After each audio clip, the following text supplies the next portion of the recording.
नमस्कार मित्रों, आज हम बेहद संवेदनशील टॉपिक जो आपके समक्ष चल रहा है उसी टॉपिक पर पुनः चर्चा करेंगे। सब लोग, हर व्यक्ति, हर बच्चा, हर वृद्ध इस वैश्विक महामारी कोविड-19 से उत्पन्न हुई से परिचित हो चुके हैं। वह नन्हा सा बालक जो बोलना जानता है वह भी कोविड-19 को पहचान चुका है। दोस्तों, मुझे इसकी पहचान, इसके सिम्टम्स या इससे होने वाले नुकसानों के बारे में कोई चर्चा नहीं करनी, क्योंकि आप सब समझदार हो चुके हैं। आपके लिए मीडिया ने बहुत अच्छा काम किया है। साथियों, मैं डॉक्टर सिंघानिया आपके लिए आज एक विशिष्ट बात बताना चाहता हूँ। वो विशिष्ट बात ये है, भारत की मजबूरी है, कोरोना ज़रूरी है। बड़ी ही संवेदन बात है, बड़ी ही इम्पॉर्टेंट महत्वपूर्ण बात है। ये भारत की मजबूरी है, कोरोना ज़रूरी है। दोस्तों, जानते हो मैं क्यों कह रहा हूँ ऐसी बात? तमाम रिसर्च, तमाम WHO की गाइडलाइंस को जानने के बाद मान्यवर प्रधानमंत्री जी नरेंद्र मोदी जी, कुछ आम हस्ती नहीं है, खास व्यक्ति है। बात यह है कि जब दबंगों के बीच कोई शरीफ इंसान फंस जाए और अथवा एक समझिए कोई शरीफ दबंगों की दोस्ती करने लग जाए, तो समझ लीजिए उसकी शराफत तो गई। ना तो वो दबंग बन सकता है, लेकिन दबंग उसको अपनी फिंगर की टिप्स पर नचा जरूर सकते हैं। साथियों, मैं ये बहुत संवेदनशील बात कर रहा हूँ।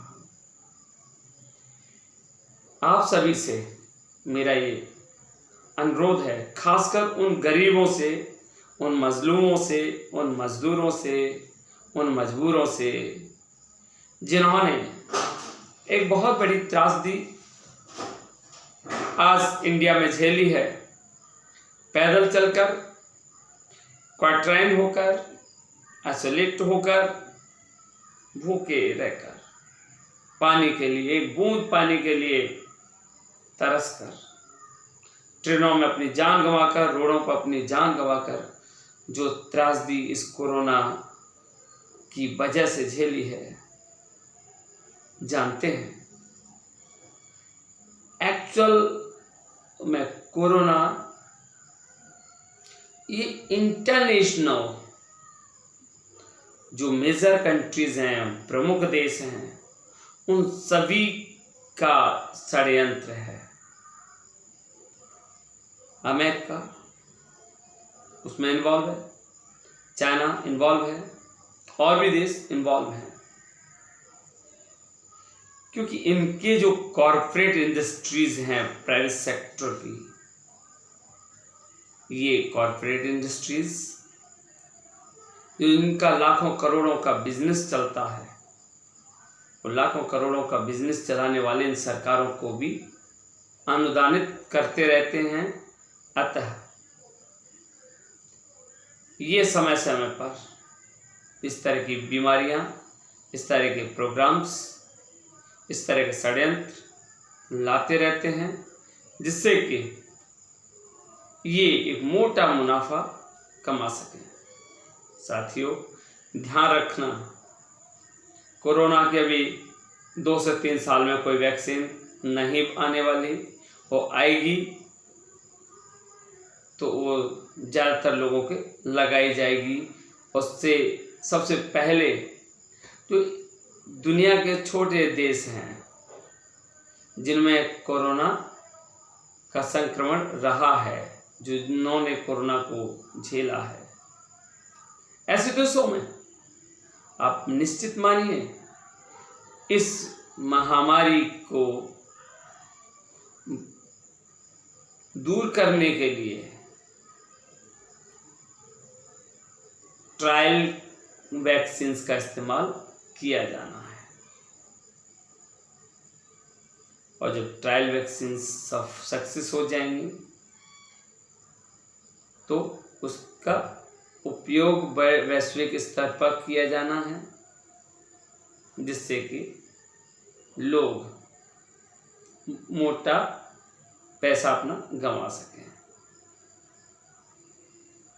साथियों, ये तो रही कोरोना से संबंधित बात,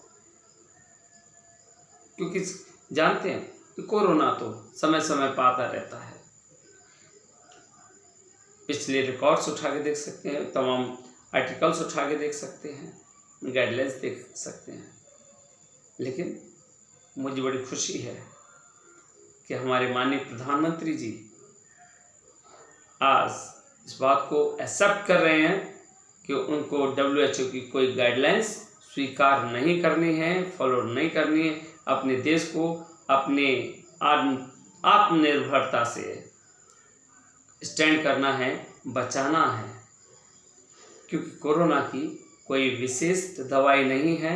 ये भी एक सामान्य सर्दी जुकाम बुखार की तरह से ही एक वायरस से फैलने वाली डिजीज़ है।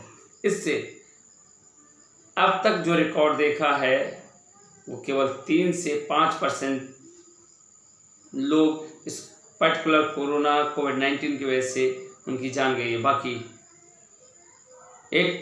95% लोगों की जान अन्य 1 या 2 या 3 किस्म की मर्ज की वजह से गई है, जो डिफरेंट टाइप्स के ड्रग्स के इस्तेमाल, कॉम्बिनेशन के इस्तेमाल से हुई प्रॉब्लम्स की वजह से है, वेंटिलेटर्स की वजह से है, उसकी वजह से जाने गई हैं। खैर, मुझे उस पर भी नहीं जाना। आम आदमियों से मेरी अपील है, आम लोगों से मेरी गुजारिश है, अगर किसी को कोरोना के लक्षण हैं, घर में रहे, आइसोलेशन में रहे, और जो भी मेडिसिन घर वाले देते हैं उनका इस्तेमाल करें। इसके साथ ही साथ उस व्यक्ति को कहीं भी घूमने की आवश्यकता नहीं है जब तक वह इसका इंक्यूबेशन पीरियड ओवर ना हो जाए। साथ ही साथ दोस्तों, उसको कुछ ज़रूरी जो गाइडलाइंस हैं उनको फॉलो करना है। इसके साथ ऐसे पेशेंट जो कोरोना से ग्रसित हैं, संक्रमित हैं, उनसे दूरी तो बनानी है थोड़ी सी, इससे दूसरे को संक्रमण ना आए, लेकिन उनसे नफरत नहीं करनी है। उनको टाइम से खाना दीजिए, तरीके से दीजिए, कोई दिक्कत नहीं है। कोरोना कोई बहुत ज़्यादा भयंकर ऐसा वायरस नहीं है। ठीक है, वो अपने RNA स्ट्रैंड है, उसने चेंज लाता है, लेकिन आपकी अपनी इम्यूनिटी स्ट्रॉन्ग होनी चाहिए। आपको अपनी इम्यूनिटी पे काम करना चाहिए। तला भुना कम से कम आपको खाना है, अधिक से अधिक इम्यूनिटी को स्ट्रॉन्ग करना है, एक्सरसाइज करनी है, ज़्यादा अच्छी जो आप ये कहिए कि जिनसे इम्यूनिटी स्ट्रॉन्ग हो उसका इस्तेमाल उन प्रोडक्ट्स का करना, चाहे वो मार्केट के हों चाहे घरेलू नुस्खे के हों। आजकल सोशल मीडिया पर भी आप देख रहे हैं, तमाम लोग बता रहे हैं। अपने रेस्पिरेटरी प्रॉब्लम को दुरुस्त रखना है, बस हो गया इलाज। कुछ नहीं, ज़्यादा दवाइयाँ खाने नहीं है एलोपैथी, क्योंकि इंडिया में, हिंदुस्तान में आयुर्वेद में उतनी दम है, उतना उसमें साहस है, क्योंकि इससे पहले कोई बीमारी आई नहीं है माइक्रोब्स की। वेदों को उठा के देखिए, सूक्ष्म जीवों पर कैसे विजय पाई है। इनको क्या कहा जाता है, आयुर्वेद में स्पष्ट वर्णित रहता है। अतः किसी को भी घबराने की आवश्यकता नहीं है। प्यारे दोस्तों, प्यारे मित्रों, यदि फिर भी किसी को कोई प्रॉब्लम है तो डॉक्टर सिंघानिया यानी कि मैं आपसे करवत प्रार्थना करता हूँ, किसी को कोई प्रॉब्लम है तो वह सुरक्षित रहे घर में। अगर कोई समस्या झेल रहा है तो मेरा व्हाट्सएप नंबर नोट कर लीजिए 9917275279। पुनः सुनिए 9917275279। इस पर मुझे व्हाट्सएप करें। नेम, एड्रेस कुछ भी व्हाट्सएप करने की आवश्यकता नहीं है, केवल राय मांगे, राय दूंगा आपके पर्सनल व्हाट्सएप नंबर पर। उस फॉर्मूले को यूज़ करें, आप स्वस्थ अपने घर में हो जाएंगे। और इसके अलावा और भी कोई परिस्थिति ऐसी है जो कहीं से आपको रिलीफ नहीं मिल रहा हो, व्हाट्सएप करिए। I am ready to make you happy, it's my promise. Thank you.